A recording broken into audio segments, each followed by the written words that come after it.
Well, if you haven't heard, our current job economy is struggling, and many people are in need of jobs, and it can be tough right now to stand out from the crowd.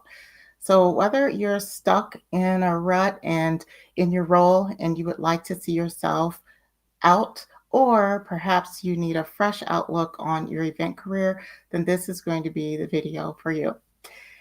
Before I jump in, let me introduce myself. My name is Naomi Tucker. I am with Planners on Purpose. I have been an event coach and strategist, and I've been in the event industry for over 30 years, and I've seen the job market in many different capacities, but I really have never seen it and how it is right now. So in the past, it used to be super easy to either apply for a new role and you would have an amazing amount of experience, and it hands down, employers would give you a call back right away. Well, in this job market, it's definitely different. There are planners that are getting ghosted. There are planners that do not hear back from their employers or any employer. And also, there are planners that really are just struggling to just get noticed. So it's definitely increasingly difficult in this day and age. Well, I've had many conversations with event professionals over the course of the last few months, and it revealed that it's just been harder. It's been harder to get that dream position that a person is looking for, and it can be quite different than again how it was in the past. You might have recalled that during the pandemic, there was when the pandemic came back, a lot of people had such a great opportunity in getting positions, and it definitely is slim pickings right now.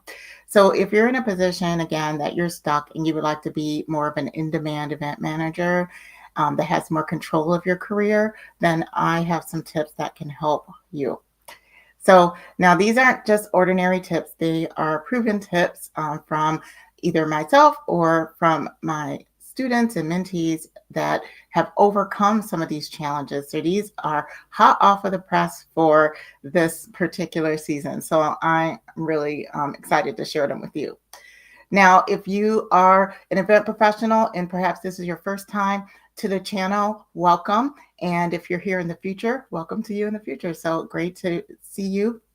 I would love it if you can go ahead and give this video a like right below here. Just go ahead and give it a like and go ahead and subscribe to this channel so that you can just receive more tips in the future. I do enjoy to just come online and to just give you tips and share with you what's going on from my perspective in the event planning world. So I would love to just have you along for the ride with me. So go ahead and hit that like button and hit subscribe. So I have a few tips today for you. And my first tip is to know where you're going. Know where you're going.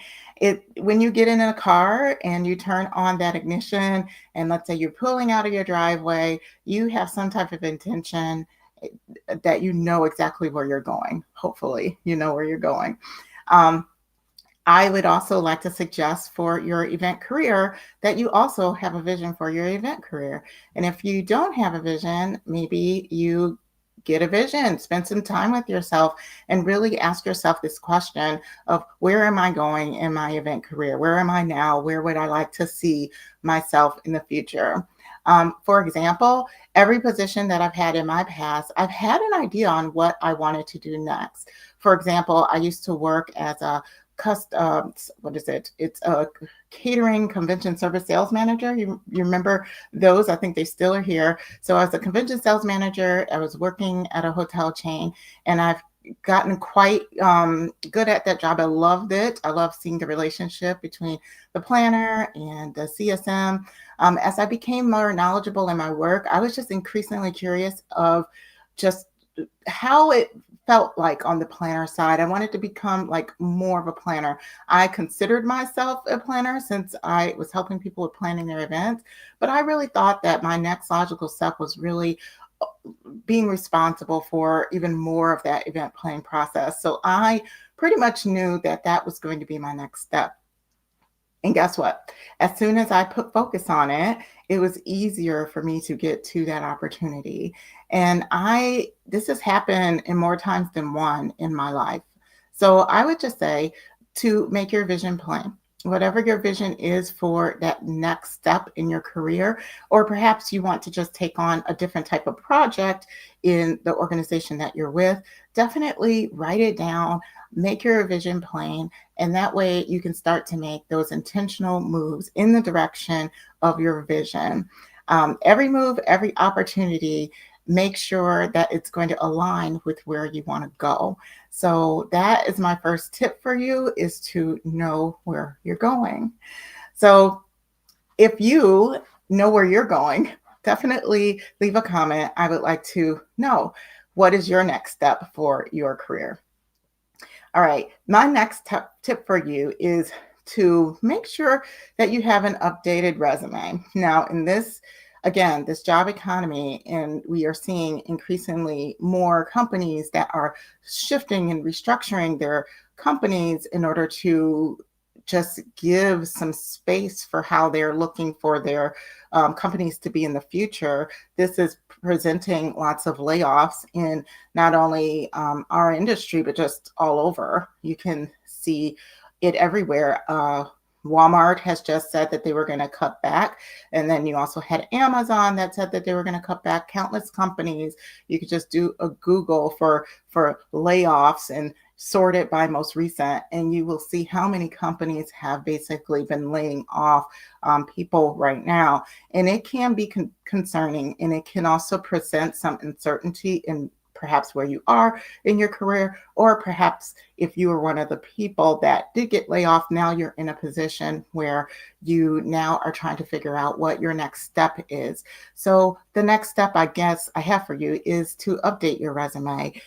Keep your resume sharp. If you haven't gotten out into the job market, please know it has changed. And so I would suggest that even if you are stable, you're in a particular position right now, or if you are looking, that you update your resume. You want to be able to update it, have a clear head, definitely make sure that you have detail. The way employers are looking at resumes are a little bit different. They want to see tangible outcomes. They want to see where you're unique in your resume. So making sure that you're doing that is going to be very helpful for you. Right now, we're in 2025, right? So if you're listening to this video in the future, we are in 2025. So the struggle that's happening right now is that AI is really changing the way we work. And it is a lot of the driver for a lot of these other companies that have been doing the layoffs to make the decisions that they have made. And so that doesn't always mean that AI is going to take over our roles, but it does mean that AI is changing the way in which we work.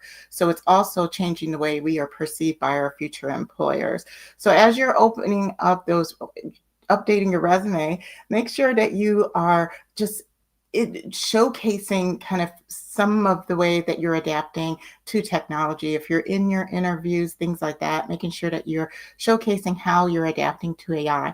If you don't know about AI, I would say get more familiar with AI, because right now, given the people that are making decisions off of AI, they are key companies that then, I guess, present the markers out there for other companies to then look to and perhaps make decisions that they need to make with their businesses. So I definitely would say for you to do what you need to do and stay on top of AI if you are able to. And that can just be utilizing it and speaking to that in your resume. Also, ensure that your resume aligns with your current job description, like your job description in which you are applying. So this means aligning keywords that describe the work that you do, and that it really either matches or closely relates to the job description for the role in which you're applying for. Again, that's going to be increasingly significant. Ensure that your contact information is up to date when you're refreshing your resume, and include your LinkedIn, because it's now being asked in almost every job application that I have seen for your LinkedIn. I know some people do not want to give LinkedIn because perhaps it might have a little bit too much information, or perhaps your photo might be there, and people want to make sure that they protect kind of their photo from other recruiters. But there is a way that you can update that in the settings of your LinkedIn so it doesn't necessarily show your photo right away unless you're specifically a connection. So that might be a tip for you in order to utilize. Your resume should mirror what's on LinkedIn for the sake of the role in which you're applying for.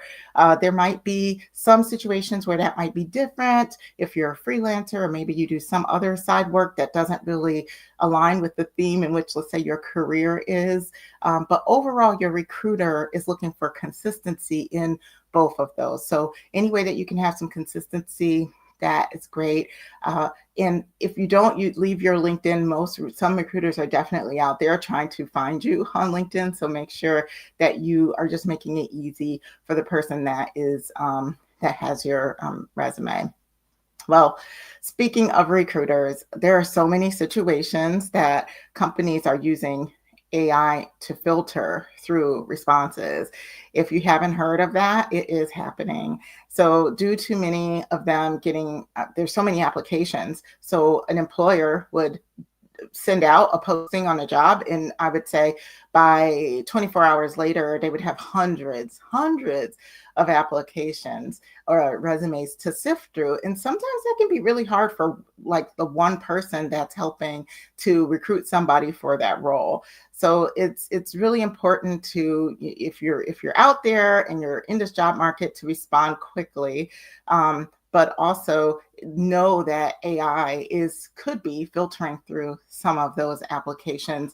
And usually they're checking for keywords, checking to make sure the contact information is there. AI isn't in the position where it's making up his decision right now, but it is filtering through certain responses, or filtering through the data in order to make sure that everything is pre-qualified, so that it makes that short list to the recruiter. So it definitely is important to make sure that resume is updated, make sure you line those keywords, and that you're mirroring what's on LinkedIn, because people, AI is looking, but then also those recruiters are looking for it too. There are some free tools, application tracking system tools, that allow you to put your resume through the tools and be able to see if it will get through a tracker. Some of those definitely work and give you some sort of an idea, and some of them aren't necessarily helpful, but at least it helps you to know what is being looked for some of these application tracking systems. So that's something that you can easily look for online, just to make sure that you are covering all of your bases. But it's a key step in ensuring that you are seen and that you can be seen, therefore seen as in demand for that position. And it is a great tip for getting unstuck. So I want to know, how has it been for you? If you're out there looking for a new role, has it come easy to you? What have you been doing? Has it been tough? What has been tough? Definitely go ahead and put that in the comments. I would love to hear what you are experiencing out there in the world. All right. So next, thank you so much for joining me today. So the next tip I have for you is to make meaningful connections. Okay. Again, this is something that's definitely going to help you go from stuck to in demand. Make it a point to attend in-person meetings that you're going to have face-to-face interaction with attendees, making sure that you're using business cards and exchanging LinkedIn profiles and staying connected with those people. You never know when you're going to have to leverage your connection, a job, or a reference, or some type of need a recommendation from someone. I want you to, it's really helpful for me whenever I go out. I usually attend either MPI meetings. I just came back from IMEX. It's really tough for me to like travel all of the time due to like just family, right? But when you do meet new people, just making sure that that it's very intentional. and that you're not only meeting people in person, that you're also meeting people virtually. So if you're a person like me that can't get out and be on the road to all the different conferences, perhaps you can continue to meet people virtually. What has worked really well for me is perhaps on LinkedIn, connect with people, make it a point to connect with maybe 5 connections a month if you're just getting started, or maybe you can up that later and say, okay, I'm going to connect to 5 people a week. Make it intentional. Like, go out, do some filtering, see who you're connected to, see who has more in common connections with you, and then perhaps connect with them if they seem someone that you might want to have in your network. And I would even say extend an opportunity to have a virtual cup of coffee with that person, maybe connect and just talk about how you mutually can support each other, or just get to know a person. I would say that when it comes to connections, most of the time we're just hitting that button that says accept connection or ignore connection. But it's really helpful to actually have an additional touch point. And so a virtual cup of coffee or a meetup is an additional touch point, and it really deepens the connection just another level. So instead of them being a person that you randomly connected to and you do not know who they are and can't remember what the connection is, you will remember the person that you actually have connected with and had, let's say, experience with, whether it's talking on the phone, talking on Teams or Zoom together. And you never know when you will have to leverage those connections. In this particular market, a lot of ways where you can shortcut the process of, let's say, being seen, getting that new opportunity that you want, is for you to have some of those additional in-person or virtual touch points. So the more you can put yourself out there in order to top of mind for people when that opportunity does come about, or when you choose to apply for a role in that company, you can send out an email and just perhaps ask someone to be a reference for you. So I hope that that's really helpful. I've seen many people in the industry right now definitely leveraging their connections, and that is how they are continuing to stay on top of people's mind, be visible, and then be in demand. All right. So tell me what you think about LinkedIn. LinkedIn is just one of those things that you can love it or you can hate it. There's a lot of people that lurk. I think I've heard a stat that there's probably 85% of people that lurk on LinkedIn. And, you have your other 20% of people that are being very vocal on LinkedIn. I would like to say I have a love-hate relationship with LinkedIn, but what do you think? How do you enjoy leveraging LinkedIn? Because that's my next tip. My next tip for you in order to go from stuck to in demand is to be on LinkedIn in some capacity. I would say it's such an important tool. There are more people connecting in business on LinkedIn right now than ever before. There's so many untapped areas of LinkedIn in order to help make you become more visible and more in demand. And many people, for example, that don't know about me, they probably are finding about my business on LinkedIn right now. And I'm not necessarily a person who is on there all of the time posting, right? So I would say that this definitely can help you from moving stuck to in demand. And I would just ask, if you're not on LinkedIn, what are you waiting for? Get on LinkedIn, even if it's, once a month going into LinkedIn and showing up. It really helps with visibility. It helps you stay on top of people's minds. And even if you are secure and you have your role and, you know where you need to be, you're very, very secure, it definitely can be helpful to go there and show up, maybe put a post, maybe post what your last event, how successful your last event is, add a couple pictures, perhaps provide some type of value, or even comment on others that are really making moves in their careers. Those type of interactions on LinkedIn can be very helpful. Again, keep you on top of people's minds. It can help you with visibility. And you just never know when things change. There was recently a planner that I talked to that she didn't even know that something was happening. She ended up getting laid off for her role. It was something that she did not see coming. But being in her previous position for many, many years, she wasn't really ready. Resume wasn't updated. She never was on LinkedIn or anything like that. So she was learning a lot of this from the beginning. So I would just say in this ever changing market, it's just important for you to just be proactive instead of reactive. It's really hard to, let's say, get laid off or be in a position where you no longer have your role, and then you're having to just jump in and learn everything that needs to be learned for finding your next step. And right now I'm hearing from so many people that it's like a full-time job trying to get that next role. So I would just say right now, just make sure that you're updating those resumes, that you're on LinkedIn, that you leverage it, connect with people, add a post here and there, show that you're updated, that you are on there so that you can be on top of people's minds when you are needing to leverage it for anything. Okay. And then I have two more before you wrap up, but I want to know first is, tell me about your LinkedIn experience. Do you enjoy LinkedIn? And if you don't enjoy it, tell me what are some things that you aren't necessarily keen on.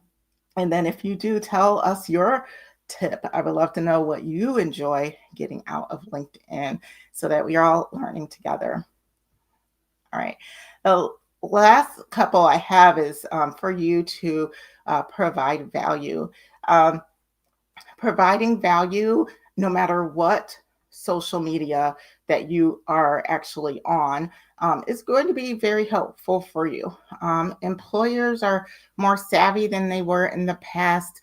Many of them are going out and taking a look and seeing how you do, how you're interacting with people across all social media, if you do have it. So either you have it or you don't. But if you do, making sure that you're scrubbing your social media, that you are putting forth things that if an employer were to look at it, that they will see that you're providing value, that you're an asset and not a liability to the future role that you will be going into. So making sure that you're doing that is really helpful, and providing value is helpful. And one of the ways that you can provide value nowadays is in the area of AI, and learning some of these AI tools and technologies that are out there, learning how to leverage it in order to make your position a little bit easier. A lot of companies are very, very excited to hear about how people are adapting that. And they really want a person like you, if you know these things, on their team to help them to be more valuable in this market that has no choice but to be and adapt to this AI technology. So again, provide value there, and maybe consider AI when it comes to providing value. Um, One of the ways that I like to provide value to my audience is my newsletter. I'll leave the link in the description for you if you would like to join, but I like to give great insights there weekly on either what I'm going through. I get a little bit more personal in my newsletters and how I've moved past certain things. I like to also give links to certain products that I have found that can help your work easier, or certain articles to give you some more insight. And it's really a helpful tool for many that are on my newsletter. So if that's something that you would like, I'll be leaving the link in the description. Definitely go and sign up for that. I would love to have you there and have you be a part of the community. And if you have found value in this video, again, go ahead and go ahead and subscribe so that you can get more updates. All right, I'm in my final area for you, and it's called Make the Ask. So like I just did to you, and I'm saying, hey, like this video, subscribe, you also need to make the ask for yourself. So if you have someone that you know could recommend you for a particular position, that you are applying for. Or maybe you have a person, a leader that can give you a good recommendation for that promotion or for that different type of event that you wanted to work to do. Definitely ask, make the ask. We're in, people are so busy right now. And so it's really important that you advocate for yourself and that you go out there and you make that ask for what you are looking for. Leverage your network on LinkedIn or however, whatever system that you have, and see if they are able to recommend you for a particular role. See who's a connection at a company that you perhaps are applying for, and send them a quick email or message and say, hey, I'm applying for a role that I think I would be a great fit. Is there any way that you can help me either connect to this person or be a reference for me for a position? This is what's getting people moving right now. So I want you to be able to do that and be not afraid and just go ahead and leverage your network and put yourself out there. You can just say that you're making it easier for that recruiter or for that person to make a decision that they need to make because you are doing the ask, because you're stepping up and you're making yourself visible for everyone. So, how did you enjoy this? Was this good? Did you enjoy these tips on going from stuck to in demand in your event career? We covered six, I believe, six different areas in which you can go from being stuck and getting going. And now more than ever, it's just increasingly important. So I really hope that one of these items work for you. I'm a big proponent of just taking one thing, whether it's updating your resume, whether it's getting more into AI, or perhaps you need to go ahead and ask that special person to help you to move the needle in that next role for yourself. That is what you will need to do. And if you could just take that, do that one thing, you're one step closer to where you want to go, my friend. So that's all I have for you. Thank you so much for being here. Thank you so much for joining. And I will see you on the next one. Until next time, stay on purpose.